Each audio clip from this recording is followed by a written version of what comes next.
I want you to hit me as hard as you can. When the actors arrived on the set of The Abyss, director James Cameron greeted them with, "Welcome to my nightmare." Whether an exasperated joke or a foreboding warning, he wasn't kidding. Much like the film itself, the making of The Abyss was a claustrophobic shit show, full of near drownings, inescapable water, and frequent disasters. And it all happened under the watch of a meticulous auteur, who would never stop to ask, what the f*** happened to this movie? If you know anything about James Cameron, you know that he loves the ocean. He practically made a career out of it, from his first film, to his documentaries, to his insane deep dive excursions. This all started back when he was in high school, and saw a lecture about deep sea diving, presented by the first man to breathe oxygen-rich fluid through his lungs. Cameron was instantly infatuated. He went home and wrote a short story about scientists at the bottom of the ocean. Fast forward to Cameron directing Aliens. While watching a National Geographic documentary about deep sea submersibles, Cameron recalled his short story. He began writing the screenplay to The Abyss, named for the famous Friedrich Nietzsche quote. For Cameron, the script was about a literal abyss and a psychological one. Since Aliens and his previous film The Terminator were such big financial hits, and Aliens received 7 Oscar nominations, Cameron had enough clout to pick his next project. He chose to stay with Fox, and with his wife and producing partner Gail Ann Hurd, make his finished script for The Abyss. Although it was now about a group of oil riggers instead of scientists, as Cameron felt the blue-collar workers were more relatable. He also placed it within the backdrop of the Cold War, as tensions of nuclear war were ever present at the time. Fox greenlit the project with a budget of $33 million. The search began for a suitable place to film an underwater epic. No freshwater tank was big enough for Cameron's vision, and he certainly didn't want to film in the uncontrollable environment of the actual ocean. Hint, hint.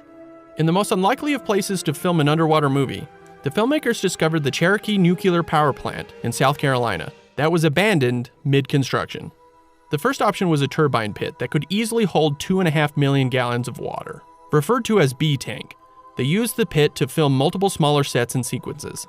For the second tank, engineers determined they could convert a partially constructed reactor containment vessel into the largest filtered freshwater tank in the world. Called A-tank, this is where an enormous rock face and the fictional drilling platform Deep Core would be built. For the 11 million gallons of water necessary for both tanks, they tapped a nearby lake. The water was then processed, filtered for clarity, and heated to 84 degrees. To make a film of this scale, with 40% of it being shot underwater, clever workarounds and equipment were invented for it, from an air refilling station to the housing units for the cameras. The diving suits were made expressly for the film, as they not only had to light the actors' faces, but include a communication system and independently record dialogue. To achieve the look of 2,000 feet under the sea, the filmmakers had to block out any sunlight. To do this, they covered A-tank with a gigantic black tarp, then poured an obscene amount of black beads over the water, which would allow the crew to safely surface without any obstruction. The main cast trained for 2 weeks to become certified divers, and when they got to the set in early August of 1988, they had to train for another 2 weeks in hard hat diving suits. Though they ran endless safety drills, this was probably the only time they enjoyed themselves. None of them believed the film would be as hard as it was. I don't think there will ever be a film, certainly before the end of this century, as much of a challenge as The Abyss was, not only technologically, but also physically and emotionally on all of us involved with it. The construction of the A-tank set was such a colossal undertaking that it kept getting delayed. But since it would take 5 days to fill the 55-foot deep structure with 7.5 million gallons of water, they chose to start filling it anyway. Construction had to keep up with the rising water. Already behind schedule, Cameron chose to get filming underway in B-tank, even though they weren't supposed to shoot there until September. The crew had to work day and night to complete the sunken submarine set. Once done, the cast finally got to, act, but the set was deliberately rotated 45 degrees on its side, making things awkward as hell.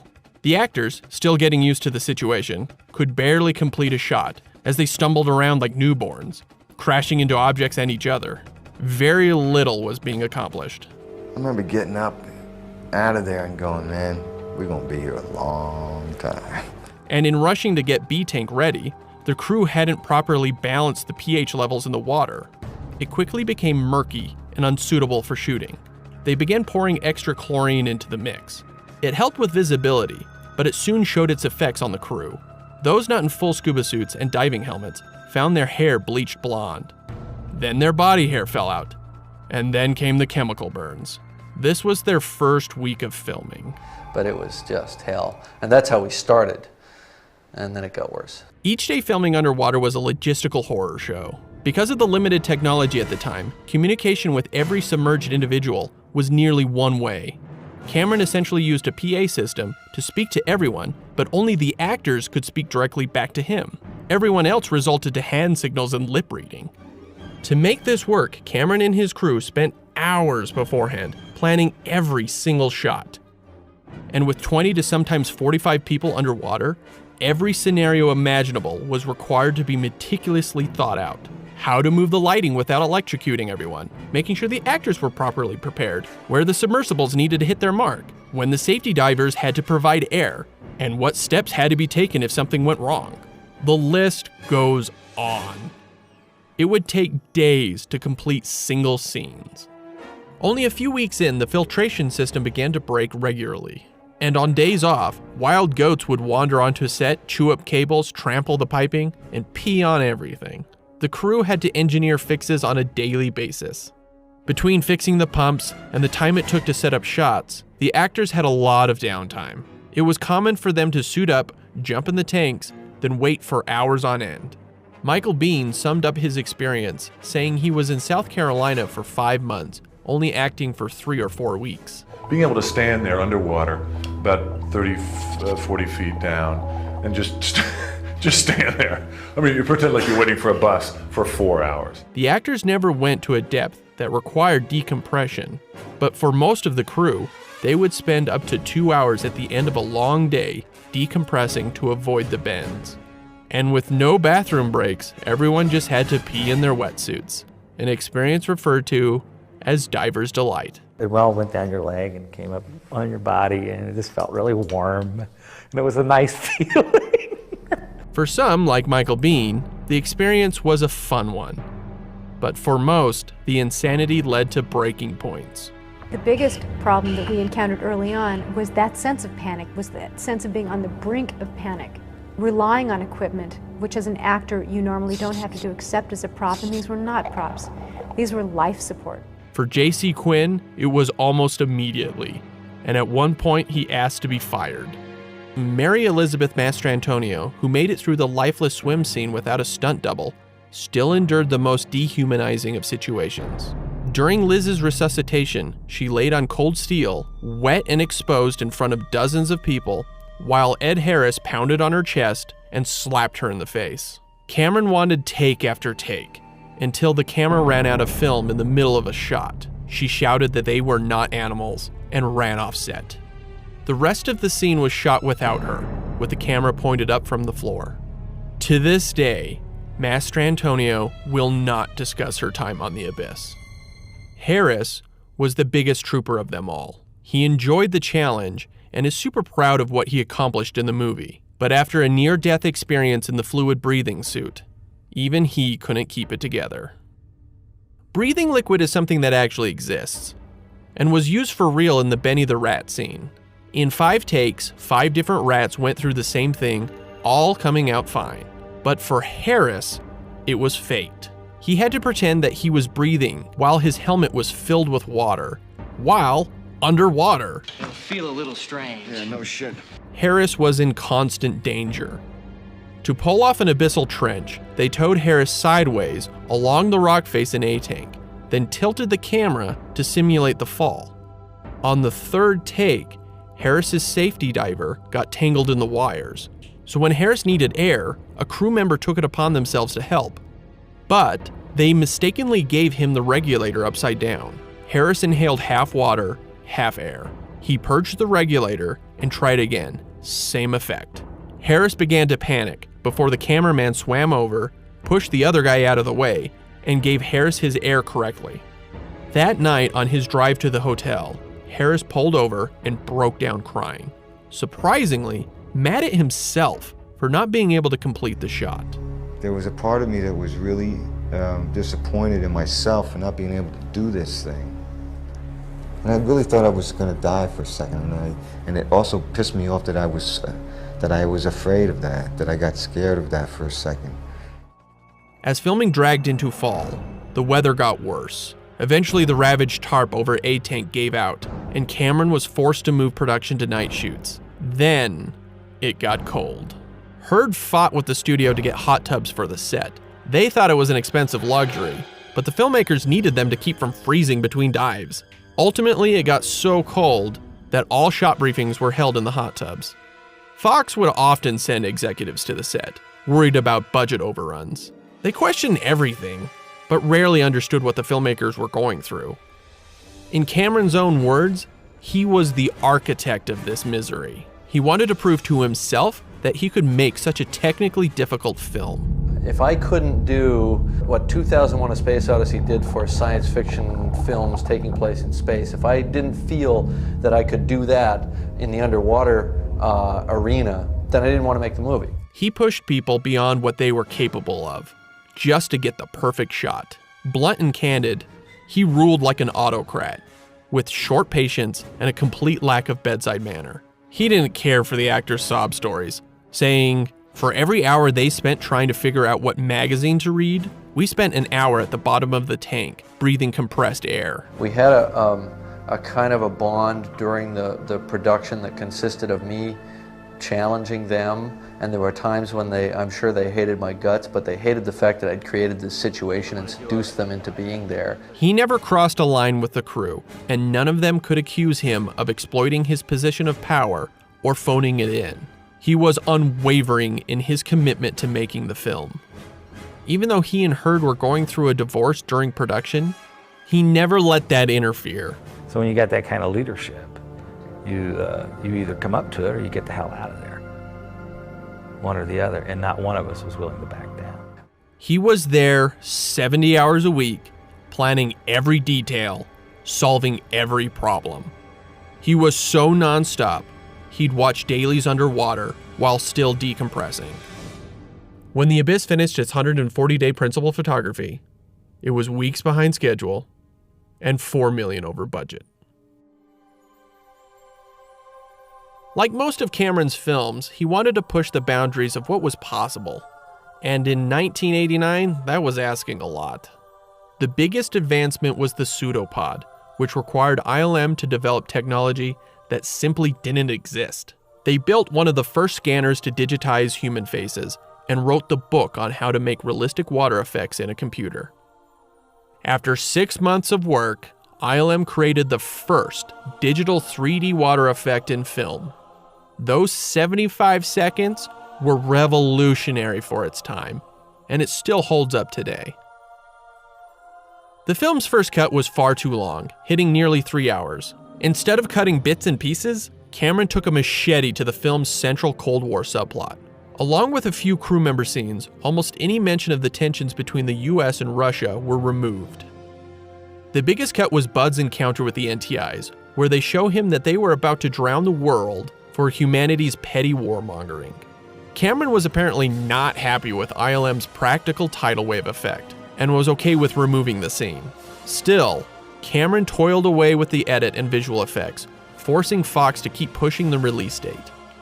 Originally set for July 5th, it was moved to July 28th to give Cameron extra time, but under the condition that he forfeit half of his salary to help finish the VFX. Yet even then, Cameron asked if they could delay it more. What? After a year of dealing with Cameron's constant nitpicky perfectionism, Fox reached the end of their rope. A Fox executive barged into the editing room, threatening Cameron, "You can either finish the movie some way, or you can personally go to 1,200 theaters and describe the movie for the audience 4 shows a day." Cameron relented. Now $10 million over budget, production on The Abyss finally came to an end. Back when Fox announced the next feature from their new Golden Boy, rival studios fast-tracked their own underwater thrillers. Horror films Deep Star 6 and Leviathan were both released in early 1989, beating The Abyss to theaters, and both bombed. Fox grew scared audiences would be sick of underwater movies. Adding to the troubles, the media kept incorrectly calling The Abyss a horror flick, and internal testing found that most Americans couldn't even pronounce abyss. So when the film finally released on August 9th, the reception was lukewarm. Widely appreciated for the performances and the craftsmanship on display, most agreed that the final act with the NTIs was a jarring left turn, perhaps souring everything that preceded it. Grossing only $54 million in the US, the film barely broke even. Cameron would bounce back 2 years later with Terminator 2: Judgment Day. Considered one of the greatest action films ever made and hugely successful at the box office, it pushed visual effects further than ever before, thanks to the advancements pioneered by The Abyss. Fox was eager to keep Cameron around and signed him for a 5-year deal worth $500 million. It gave Cameron unprecedented control of his future projects. The contract also allowed extra funding so ILM could complete their work on The Abyss. ILM returned to the tidal wave sequence, ditched the practical effect, and rebuilt it entirely with CGI. The special edition, released on Laserdisc in 1993 and later on DVD in 2000, restored 28 minutes of cut footage, including the world-ending scenario. However, the inclusion of that footage drastically changes the message of the film, furthering the divisive opinions about its ending. That said, The Abyss has aged very well, and is hardly the black sheep of Cameron's filmography that some might expect. In Under Pressure, Making the Abyss, a documentary commissioned by Cameron himself, he begins with this gem. I'm James Cameron, and I want to take you into a world of cold, darkness, and unrelenting pressure. The movie business. Cameron seems to imply that the cost of filmmaking is a high one, and it takes the hardest of hearts to survive, as if Cameron himself is simply a product of his environment, a symptom of the movie business, and every unbearable moment that his cast and crew went through was a stepping stone to achieve his vision. Was it necessary to go to all that? Well, I think so. I think, obviously I thought so because that's the way I did it. So you're asking the wrong person. Do you ever think you placed them in jeopardy you yourself would not have wanted to be in? Well, some people like to challenge themselves, and I think we all were trying to push ourselves a little bit. Jeopardy is relative. I may have lost a little perspective on that movie and pushed beyond what it should be, but that's the nature of filmmaking. This is why James Cameron is considered one of the most difficult people to work with in Hollywood. His desire to be the first and constant need to raise the bar on everything he does is relentless. No budget is too steep, and to the studios, the tickets sold justify his methods. Whether or not you agree that his films are worth the suffering, James Cameron is going to do what James Cameron does for James Cameron. James Cameron does what James Cameron does because James Cameron is James Cameron.